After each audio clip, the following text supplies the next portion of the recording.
Léla, maman Toulouba.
Maman va tellement beau.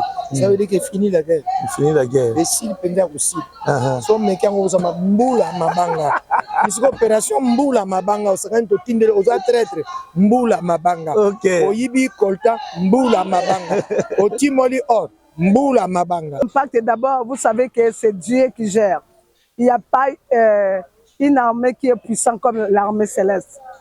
Et nous croyons par la prière de la femme et par la déclaration de la femme que le ciel s'est mobilisé et cet année on ne parlera plus de la guerre à l'est de notre pays. Et le Congo va de revivre son ancienne image et l'image de la gloire, dont la tenue de la honte, elle est déchirée par la prière. Car la Bible a dit que la prière fervente du juste a une grande efficacité. Et si les messagers de la bonne nouvelle s'élèvent, là ce sont des choses qui changent. Nous sommes rassurés, nous avons l'assurance que Dieu des prières répond et le Dieu des femmes est au rendez-vous. Dans la Bible, toutes les situations chaotiques qui se sont succédées, c'était par les femmes que Dieu a donné la solution. Amen. Amen.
Et tant que nous n'avons pas encore eu la solution, on ne cessera jamais de prier. Même si nous avons prié aujourd'hui, nous avons foi que Dieu a exaucé. Vous savez, Dieu avait proclamé, il avait dit qu'Israël ira en captivité pendant 400 ans. Et tant que les 400 ans n'étaient pas accomplis, jamais kotika ko prier. Et jusqu'après, le délai de Dieu, il y a un délai de Dieu. Le délai de Dieu, quand le délai était arrivé, Israël a fini par quitter l'Égypte pour aller dans le pays où coule le lait et le miel. Et nous savons que nous continuerons à prier. Que chacun fasse ce qu'il connaisse. Les politiciens fassent ce qu'ils connaissent. Et les militaires sont à la guerre, les policiers, et les médecins, que chacun de nous, les enseignants, chacun dans son coin, les journalistes, ce que vous faites. Et nous, les pastorales et le chant de l'Éternel, nous portons l'arche. Et nous savons que derrière notre adoration, derrière nos prières, il y a un Dieu qui répond. Charge oyo nzambe apesaki na mwasi na ngai pour que a réunir bato pour prier pour na pays et surtout pour la guerre ya est. Yango accomplissement nango esalami lelo namoni esalami na ndenge moko ya bien parce que ba intervention elekaki ebele ya ba mama basali ya nzambe balobi basakoli bayembi donc je crois que parce que awa toza na croyance que c'est Jésus-Christ. Je crois que na likolo prière wana ekozala impact moko sérieux. Maison awa toza chez Maman Nicole Malonga. Yaka eza na poto nayebi te yaka tokiti na metro chateau tia bakayau awa ozomona okimbondo olalala jela na oyeba asaka omoni ndazabo asaka sobi na likula metro biso talinga koleba nini tanga awa toza awa nini awa toza awa yaka sikoni na place tokoti aza mwana mboka Maman Nicole Malonga. Vous êtes devant Nicole Malonga awa toza, c'est-à-dire awa toza na magasin awa toza oboyoka partout dans le monde. Nicole Malonga awa toza, maman awa toza devant vous. Toza na Château Rouge sur la rue Custine numéro 3. Awa naza na produit spécial, ba produit oyo elongolaka na tâche. Tozolobela makambo ma tampo ba mama ba bébé belé, ba mama bazotambola kana ba poudre na ba fond de teint. Nicole Malonga awa toza awa na Château Rouge na yepo na kolongola ba tampo ba mama, ba nduka ba mama oyo baza na besoin osala taille mpona kokitisa mabumu, ba mama oyo baza na besoin ya kosala baforme kalingi azala na tolo monene alingi azala na nsima monene baanche monene bipende monene. Maman Nicole Malonga awa toza ndeka boyebi depuis 2007 nateka baproduit ya kogrossir bafe sein mollet hanche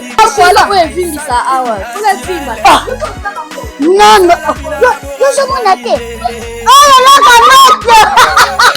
eloko evanisaka mabala eza mpona mibali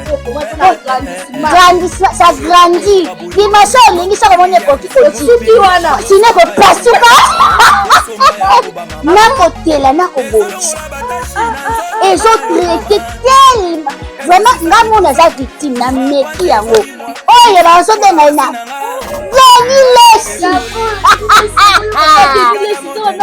lesi yeyo azobongisa loposo baproduit toteka yango légalement na magasin ezosalama na laboratoire ya mondele awa na poto tozoteka yango légalement. Je pense que omoni ndenge eza na barayon eza eloko moko ezosalama naturellement, ezali baproduit authentique salama naturellement sans aucun produit néfaste.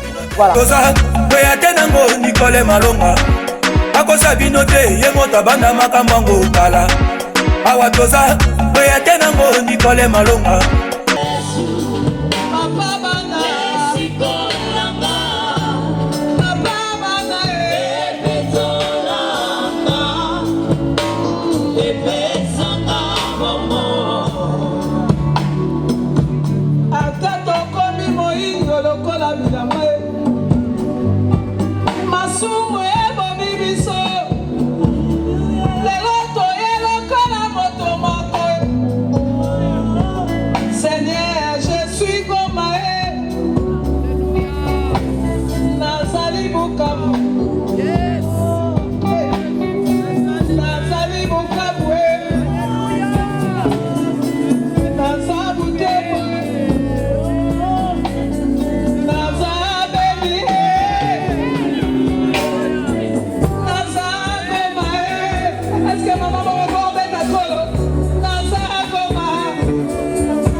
Je t'invoque, ô Éternel.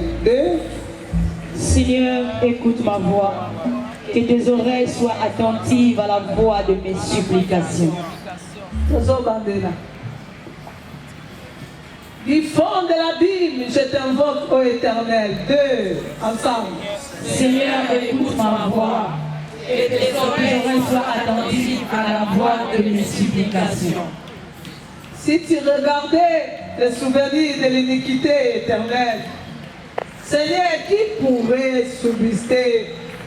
Mais le pardon se trouve auprès de toi, Jésus, afin qu'on te craigne. Au bandé en 4, 1, 2, 3. Mais le pardon se trouve auprès de toi, afin qu'on te craigne. J'espère à l'Éternel en ce jour du 14 février. Mon âme espère et j'attends sa promesse. Mon âme compte sur le Seigneur, plus que le garde ne compte sur le matin. Alléluia. Que le garde ne compte sur le matin. Israël, Congo, mon pays, le pays de l'Éternel. Mets ton espoir à l'Éternel. Oui, nous avons mis notre espoir en toi, c'est pour cela que nous sommes là. Amen. Car la miséricorde est auprès de l'Éternel et la rédemption auprès de lui en abondance. Ensemble. C'est lui. Et plus que l'arme que les politiciens peuvent utiliser. Et plus que l'arme que nos ennemis peuvent utiliser. Ne soyez pas distraits s'il vous plaît. Soyez concentrés. Il y a quelque chose qui va se passer maintenant. Nous sommes là tout droit. Nous allons partout où la guerre est en train de se passer maintenant. Je voudrais que quelqu'un parte en esprit. Quelqu'un parte en esprit. Est parti avec les fusils, les zombies, mais nous partons avec Jésus. Je l'ai bien souligné. pieds. Notre arme est la plus lourde. Bien-aimés, nous allons partir. Que Dieu fasse entendre dans les cas des Rwandais.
Alléluia, gloire à toi Jésus.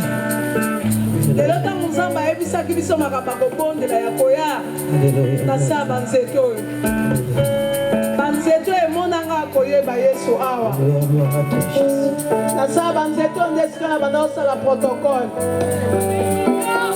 nde esika tozwaka message na se adoration awa pasai na nzambe mama président na biso asipe biso ye azali na baya nanga bango ye la femme de valeur bango ye bazali ya Marie Mpaka mama Beni tozali kobondela nzambe alobi ndeka kauka na tobondela alobi Kongo ekokotala ntango moko ya pasi mais il y aura un temps la servante de Dieu est encore vivante alobi mais nakobimisa yango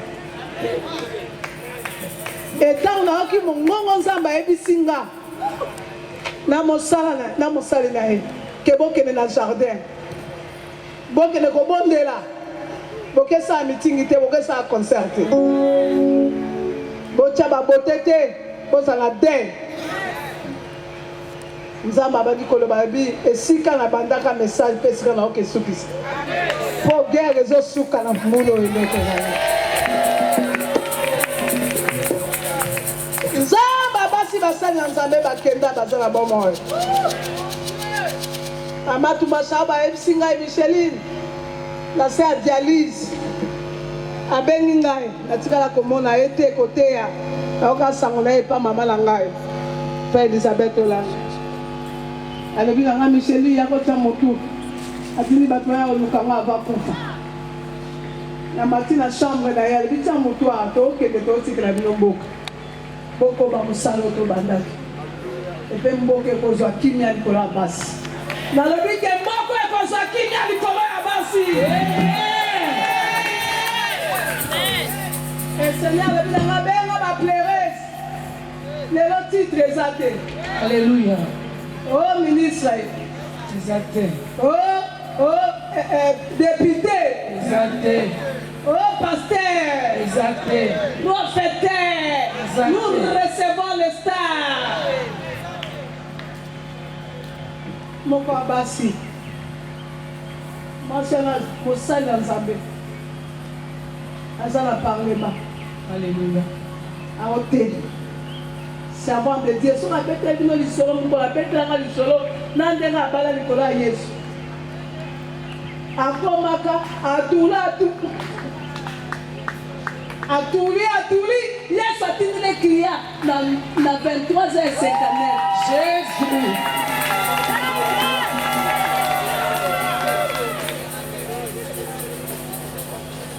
Excellence, Azaki a ouvert possible sa vice-ministre de la Défense. Et le on fait la yébapati à politique bien. Il y a support, il y a transport. Comment ils sont en train de il y a transport. Il fait soit député. Yeah, aïe aïe sans amener. Et les institutions, le comité de fou comme ensemble.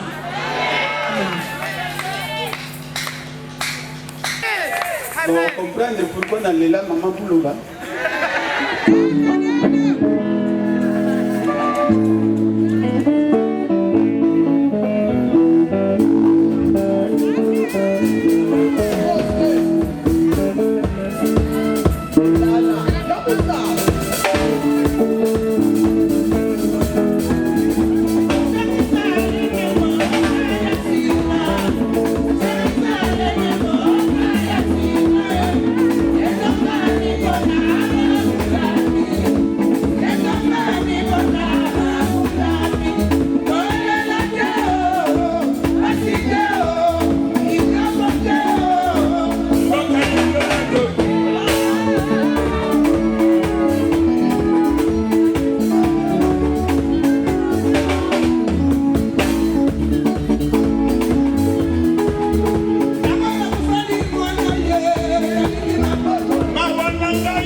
chambre à coucher ya nzambe yango wana atia or atia manganèse atika biloko nyonso po bozuya mutu ebombamaka libanda te me na kati ya chambre na ye ebete RDC eza chambre à coucher ya nzambe. Amen.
na 10 jours oyo pamba tosala makambo ya bino kwa nzambe alobi tozokende amen ba oyo nkolo bakoya haleluya oza ya nkolo amen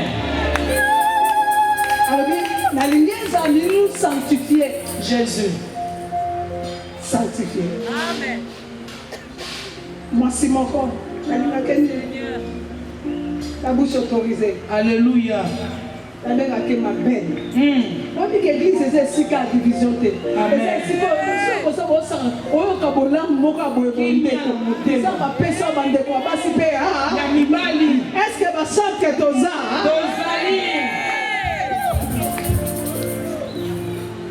nabengaka ye la voix de l'homme alléluia amen amen homme de Dieu Bidozer, alléluia. Femme remède, moi c'est qui ici, alléluia.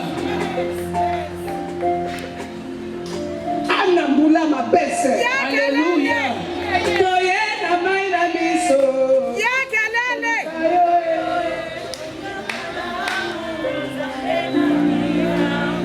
Est-ce qu'on peut aller les amis? On peut chanter ça? On peut donner à Dieu ça? Est-ce que tu peux la saber là? Na ndiye matina botema toka kama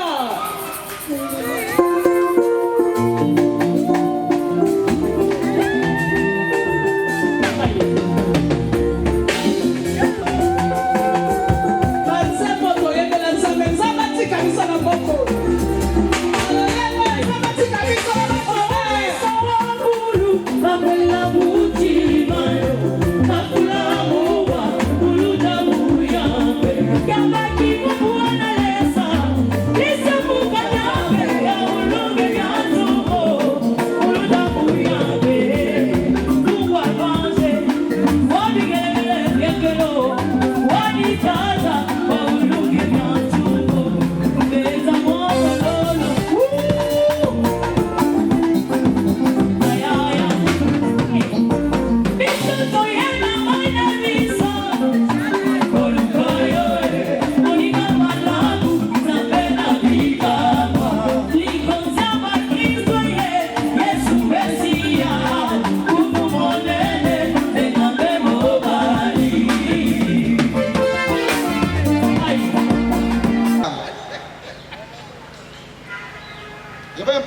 bien-aimé. Alors, non, qui est monté, Marana, Kouda, Et là, tu dois aller. Bien aimé, je te dis ce matin ou cet après-midi, nous prions à ciel ouvert. Donc, ce que prier, donc, prier, oh, il faut Nzamba yoka. Lola, ils sont connectés. Amen. Nabiso. Amen. Dans un bon de la bien-aimée, dis-toi que je fais cette prière à ciel ouvert. Et Dieu a déjà exaucé. Et il dit à Daniel, t'as encore reçu du calice à Kobonde là. Là, c'est la yoka qui yo. Si vous voyez ça, le lot bien-aimé, il peut m'oler Daniel et Kangami dans le démon de Perse. Si vous voyez dans Zambé, côté de Michael, parce que Gabriel a fait le choix. Kita yo moko. Donc ce matin bien aimé, nous montre ici Yesu ta keba. Libele oyo, o meleke se abiso. Libumu oyo, biso to memaki. Kouchaï, va à la rencontre d'Akaz. Toi et Shia, Shatif, ton fils, vers l'extrémité de la Kéduc, de l'étang supérieur, sur toute la route du champ de Foulon. Et dis-lui, sois tranquille, ne craignez rien. Matin, je m'attends à Balobi, Tobanga. Pour ça, ça me dit qu'à moi, il faut la crainte. Tobanga. Il dit à Moïse, mais pourquoi c'est tous ces bruits-là? Dieu n'aime pas des gens qui ont peur. Regardez, tout moi, je serai à Bani, dans le Bon, Bangate. En passant, bien aimé, je dirais aussi un grand merci à nos papas qui nous accompagnent ici en cellule. Surtout les patriarches, le couple Bouloba et puis Papa Chabani. Nous avons maîtrisé ma communauté Bolibisanga et Toye Banaka. Que Dieu bénisse. Les papas dans ton passé ensemble, ton bien nabino, ton tout dans la bino. Batata, bino batata. Bino obi moi ça te ate, bino de beauté à bien.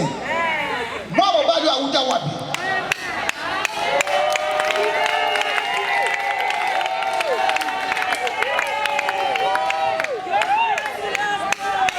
Kosombo, abi to ya to seki mboko na nani.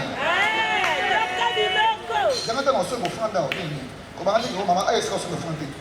On tout lié. Pour être hier, les gens ont besoin de ce soir. Donc, il faut contribuer pour nous soutenir l'organisation Nyosoyo, on va saluer Makambo Oyo. Et aussi là, on va sentir que ma maman va faire un bon ma maman va téléminer, c'est comment la joindre. Alléluia, bien. Ça n'arrivera pas. Cela n'aura pas. Et au Salamakate. Beta minoko. Oh te bisote ye bisote ye kuto o aboya ki. Bo wandi.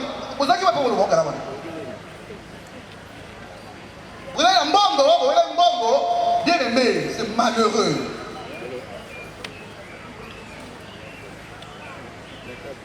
Tata wala télé ma vie, oh Dieu. Et là on va tenter de salater. Je te confie ce pays. Oh Dieu. Sois le maître des prières Wana. Wana ngora ti de lo ngo. Ati lo ni na so yo ko ko ni oso. So na osabela bona mboka na tie prière bona liboso. Na binza mwango bali apesa ki omboka. Amen. Apesa ki omboka. O ba teka na satana. Ya bodo na mboka satana apesa yo ango. Apesa ki omboka ndamu te. Apesa ki omboka mobimba. Je suis tombé dans ma belle biso. Biso senga yo te. To zalaka. Et to senga ka yo. Mais quelque part bien aimé, bana Congo, bibito ligana. Bolingo isili ti na l'église. Mboka bolingo ezate. Obusu ba zaka yo, ba ba zimbongo. Ba zimbongo mato lo yoko. Amana, ok, vendredi wana, ya Micheline. Non, prier pour l'ambo Canada. Balembongo, maman, après si on combien? Amen. Mais Égyptien, comme moi, la maman nous soutient. Amen. Et là, on essaie d'arrêter bien aimé. Vous avez 30 ans. 30 années, on va bien aimé. 30 ans. Vous comprenez pas ma commission, on a le droit d'arrêter à la commission aussi. Je ne sais pas si l'homme est dans l'Union européenne. Maman, ou à Guinée, ou à Guinée, ou à on lève, tout le monde est là pour l'aïe. Frandi Nanga, Ezali, Tokende, au bon de la Ponamboka. Jésus. Anniversaire Nanga de Kuna. Alors, bien, on dit qu'on a été, Naza Marie Pembe Elisabeth. Non, tu côté Jésus. On a fait un continent sur la paix, si on a un peu de pendant la veille, on a un mutumbongo, té. Comme la lettre, té. Ça, c'est la poche, Jésus. Et le Seigneur a télémisé. À ce moment-là, on a rappelé ce que la paix, c'est une réserve. Non, il y a une chose qui m'a fait, c'est un gosse à rappeler le retour. Mais non, on peut savoir, on a un Jésus. Est-ce que ça comprend? Il y a un zabo. Il y a un cinéma. Vous comprenez? Dans ma belle, tu peux pas le pain au bimba, tu foutu. Il y a un courage de sol. Le bin est ici, maman, maman, je suis à Senga, je suis à quand tu as vu, je suis à foot église. La loyer, tu es non, c'est la macaboire. La si maman, tata, le parle, maman, le parle de ça. Bon, c'est que amour du Congo, maman. C'est que les deux ça, il faut y aller, ça rappelle encore ma maman le parle à l'église. Amen. Merci pour. On retire la côté là. Amen. Alléluia. On retire la côté là. Tant où il y a associé ça. Alléluia. Je vais montrer à Dieu que je l'aime. Amen. Mais ça n'a pardon mon corps. Moi, je suis à la bande. Mon père, c'est un professeur de l'université, puis Azad député. Aboyaka chéri, Namputu, a signé un limite divorce. Mais Nzambe, a laissé l'Ibanda comme chèque Namputu. Nzambe a lobby, au moins, il va y avoir un Nicolas Baklia. Nicolas Baklia, on va avoir un marchandise et puis un zonga. Mais il y a un colon de dépôt. Alléluia. Amen. Nous avons maté. Nous avons maté. Aïe, la chérie, pardon, Alimbisi, Alimbisa ou Ayope. Et les hommes ont apprécié mandat. Il y a des gens qui ont divorce. Jésus. La divorce, c'est ça. On voit qu'elle ne peut rejoindre. Quels sont les de Jésus. Amen. Nous avons apprécié. Puis aussi la fidélité. Soba maman. Lelo toye pour la kobondela, pour na mboka. Bande konangai, Nzamba zali, Nzamba lobaka. Ba oba lobaka Nzamba zate, namba kutani na Nzambe te. Ozolo boza chrétien, mais non okutani na Nzambe te ndeko. Pamba te mutu akutani na Nzambe. On ne se moque pas de Dieu. Biso ba oto si tozo e gogo Nzambe. Tokoma ya kobanga. Yo yozolo bakoza mosai na Nzambe. Mozali ko moko libanda, moko na kati. Yebaka ke oza na problème na Nzambe. Biso toza ba mama. Toza koyembela ba mama. Et pas toza koyembela Nzambe pardon. Toza ko salela Nzambe. Kasi etamboleli na biso. Lelo bitumbe komi na mboka na biso, tolobi biso ba mama photo telema. Pamba te Nzamba yokelaka biso. Soki toza fidèle na Nzambe wana akoyokela biso. Soki toza fidèle na mabala na biso akoyokela biso. Amen. tango musupe biso ba mama toza juste te. Toza fidèle te na mabala na biso. Nzambe ayokaka losambo ya ba juste. Parce que la prière de juste a une grande efficacité. Ata tosangani yawa. Soki toza na kobanga nzambe te, losambo na biso eza makele la pamba na matoi na nzambe. Eza pe exhortation nengi na saba mama na mabala na biso. Mama ucholoba. Na si na pesa témoignage peut-être ba misu ba yebi yango te. E ali kamba obomba te. Na senga divorce na kima libala na kenda. Nzamba ingaka so kusanga na nzela. Na lobai na za servante de Dieu na bande ko yembela e. Mais na eba ite que divorce eza interdit na liloba na e. Mais nga na salela ki yango. Nzamba recadra kingai. Na vanda 15 mois libanda na mboka poto. 15 mois na otelengana. Mais na zena kati ya présence en Nzambe. Na zaki na mutu te kaka na Nzambe. Alors c'est là que Dieu m'a beaucoup parlé. Apostolat nanga ministère nanga banda wana. Ministère à pardon.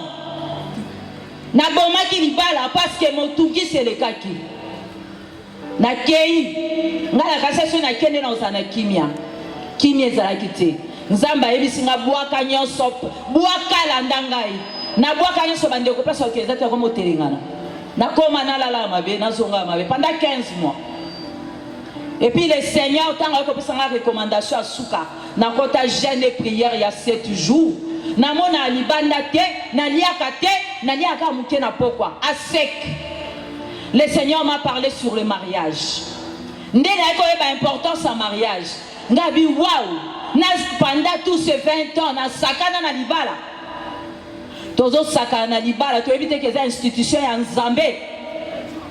Divorce est interdit. Nzamba zosenga soto pardonner quel que soit le problème. Nakotanga muke nako pesa moi exhortation muke sur la fidélité dans le couple. La fidélité est souvent wapi mama ya bande ko sala interprétation ya lingala s'il vous plaît. Peut-être oki ko interpréter poto ke noki patriote au sana ke mboka nange bonga. Mboka bonga. Donc des mamans va tellement beau. Ça veut dire que fini la guerre. Fini la guerre. Et s'il pendait aussi. So mais quand on s'ama mbula mabanga. Ici opération mbula mabanga au second to tindele aux traîtres mbula mabanga. OK. Oyibi kolta mbula mabanga. O timoli or mbula mabanga. OK, merci beaucoup. Merci beaucoup. Merci beaucoup. Maman fait ça. Ah, maman fait ça. Maman fait ça kotarara. Maman fait ça. Où tu vas intervenir on a 6 euros. Tout na c'est pour la Congo. Moins impressionné. On a repose à la beauté parce que quand vous voyez les politiques, ils ont échoué. David Tumbo, c'est 30 ans. 30 ans. C'est beaucoup. Avec des gens qui ont de grands diplômes, des agrégés même. Mais Bitumbe aussi. Mais Botum, c'est révélation qu'on a, les Apona, Mboka ou fait comme Masco, on a mon amour aussi. Pour l'année. Oui, mais il y a même un gars. Tala, Moutulokola, Zoa Moutulokola, c'est ça. Imaginez, tout un général, moi si Penza, je là na Findikayo. Oui. Attends, moi, Bitum. Attends, moi, organisateur que moi, je suis là. Ah, le Kélara Baka. Mystique. Mais moi, c'est de la bomba qui est. OK. Donc, c'est un dengouane. Merci beaucoup, Maman Feza. Maman Mishka Kapangala, Otina Nikasi. Normalement, na Lubumbashi Katanga, où tu assister. Mais personne n'est là, où tu assister na prière pour le Congo. Nous avons pour la Makambo. En tout cas, na komisi Nzambe kozala katikati ya kin et puis toza les prières moko makasi oyebi la prière c'est une force et puis toza na ba arme mo société biso toza kaka na arme moko eza prière en tout cas prière oyo na sepeli pe na lobi ke Nzambe ko sa guerre awa na Kinshasa lelo. Tuka batu wa Est, Goma, Bukavu, Beni, Chuli, tunampenda zaidi, tuko pamoja, tunaungana kabisa na tunajua kusema harme moja ile tunakuwa nayo ya nguvu ni maombi tu, tunamikamata mu maombi na tunajua Mungu hata tusaidia shibote, tupendane kabisa na Mungu amibariki. Samahani. Tunamipenda sana. Okay.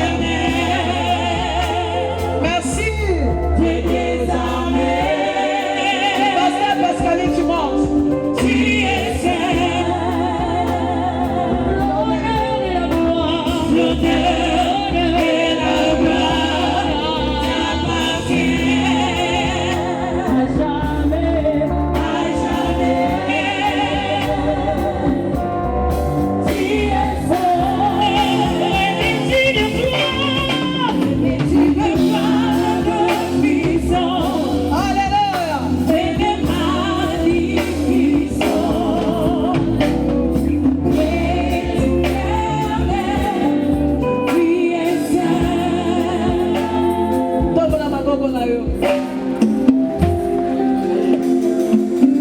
La victoire, pasteur Mizou. Automne les drapeaux. Pendant le Congo, on quitte le sous la CT. Nous devons représenter Banzabé, Tika Libé à côté de moi. Tout le monde a compris ton lingio. Alléluia. Amen, le peuple de Dieu. Amen, tout Congolais. Je viens seulement te demander d'être tranquille. Je viens te demander, comme une servante de Dieu, que le Congo est béni. Amen. Je suis une femme qui a fait 9 ans de mariage sans enfant. Mais quand je demandais à Dieu de me donner les enfants, Dieu m'a répondu, je bénis le Congo. Amen. C'est la réponse que j'ai eue quand je cherchais l'enfant. Cela veut dire toute bénédiction est suivie de combat. Amen. Le combat que vous voyez, moi j'appelle ça douleur d'enfantement. Il y a le bonheur qui attend le Congo. Il y a la prospérité qui attend le Congo. Dieu m'a montré comment des nations courront vers le Congo. Pour venir vraiment chercher la bénédiction et chercher à manger au Congo. Et soyez tranquilles. Je viens déclarer que toute alliance qu'on a fait avec les idoles, avec les dieux de Baal, avec les dieux qui n'ont pas des oreilles pour entendre, ils n'ont pas la bouche pour parler, ils n'ont pas des yeux pour voir. Je viens renverser cette alliance au nom de Jésus. Je déclare que toute alliance que l'ennemi a fait pour diviser le Congo soit brisée. Au nom de Jésus. Le Congo est uni et ça restera uni, indivisible. Au nom de Jésus-Christ. Amen. Amen. Sokina kokumisa yote, ezali lisumu, bote bolingo na yo, bateli maikino lelo, mingi tobota bana bango, basila kolimo kasi bolingo.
Merci beaucoup. Alléluia. Merci bisonose. Naluka ba maman ba kolala ka libola to po nzamba libala lisoto la. Alléluia. Alléluia. Alléluia.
J'aime mon pays.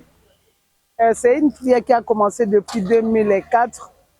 C'est le Seigneur qui nous avait inspiré pour prier pour le pays. Quand j'ai eu la vision, j'ai parlé à la servante de Dieu et à papa et à maman Olangi, à l'époque, était à son âme. Et depuis lors, on a déjà organisé plus de 4 éditions. Et cette année, normalement, le programme était pour le mois d'août. Mais quand le Seigneur a vu tout ce qui est en train de se passer dans le pays, ça nous est monté à cœur. Et je priais, d'un coup, il m'a parlé, il m'a dit, non, allez là où vous avez commencé. Parce que nous avons reçu le message de la guerre de notre pays ici, à cet endroit, avec les parents, pendant qu'ils étaient vivants. Et je me rappelle, il y avait Papa Mbaye qui avait prophétisé ces jours-là. Et aujourd'hui, le Seigneur m'a dit, en tant que la fille d'Élisabeth, retourne aller proclamer la fin de la guerre.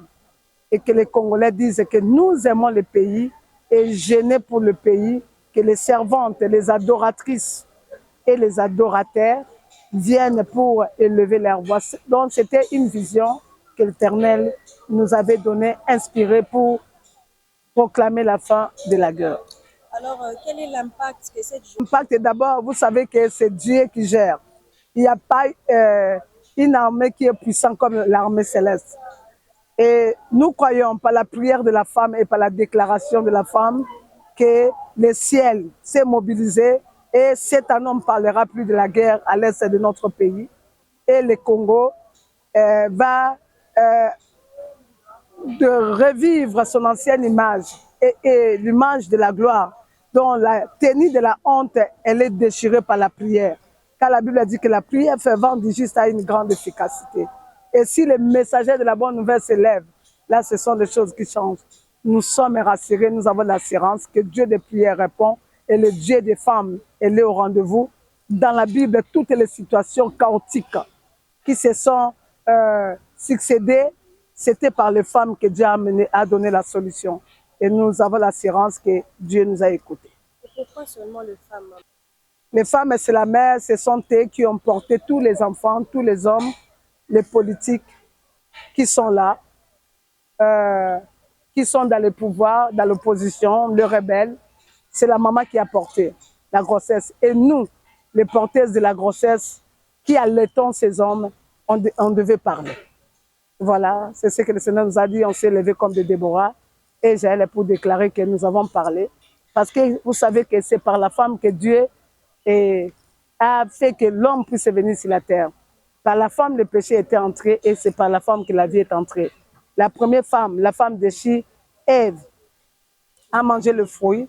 Mais la seconde femme, la femme de l'Alliance qui est Marie, c'est par elle que l'humanité est sauvée. C'est nous, à nous, le maman qui éduque les hommes, à nous, le maman qui le marie même dans des chambres, qui connaît les secrets de l'homme, nous avons la capacité de donner la vie.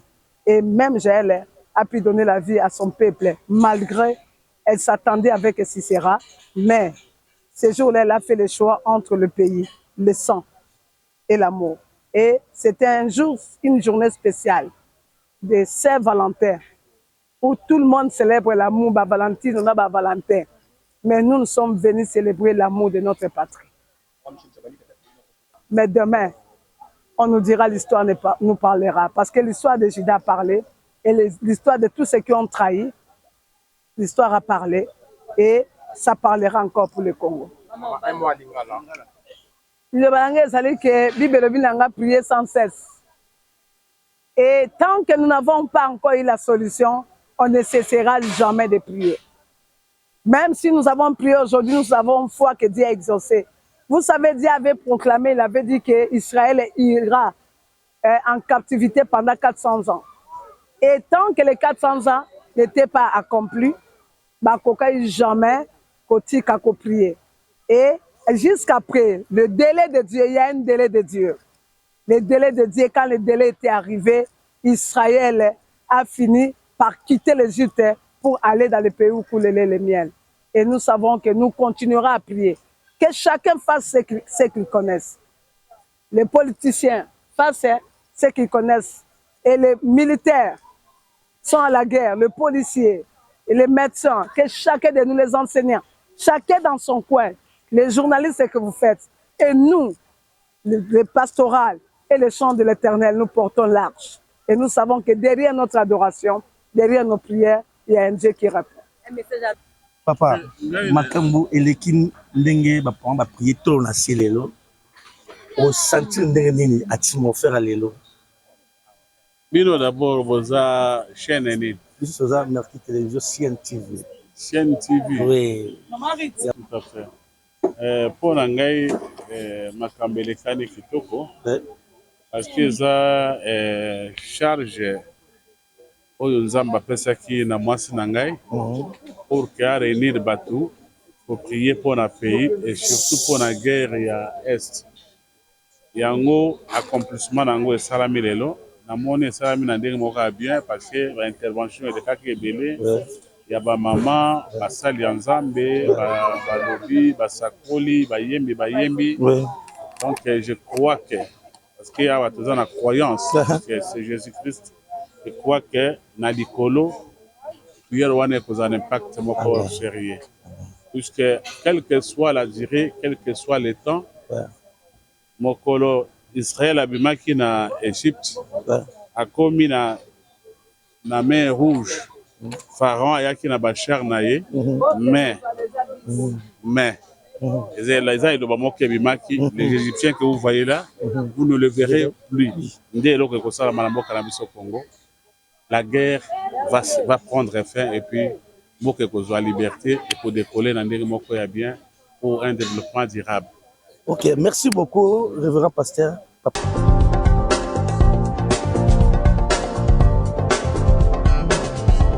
Pas question de vous tergiverser pendant vos longs et courts séjours à Kinshasa, la capitale congolaise. En famille, couple et singleton. Le meuble EMA met à votre disposition des appartements répondant aux normes internationales. Composés chacun d'un salon VIP, de chambres à coucher, salle à manger et salle de bain, ainsi que de cuisine, tout équipé.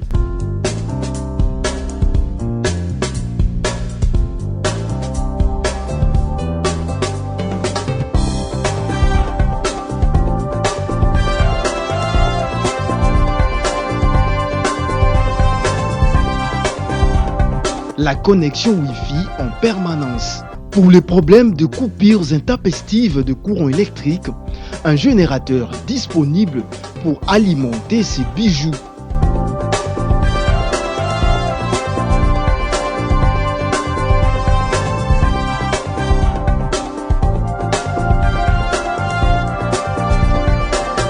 Notre adresse, avenue Balinga, numéro 9, Yolocide, commune de Kalamou.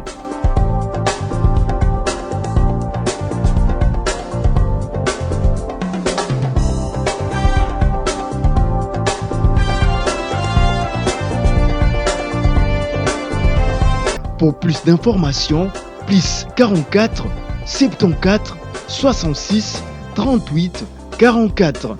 plus 44 75 39 90 053 plus 243 82 31 46 488. Chez Emma,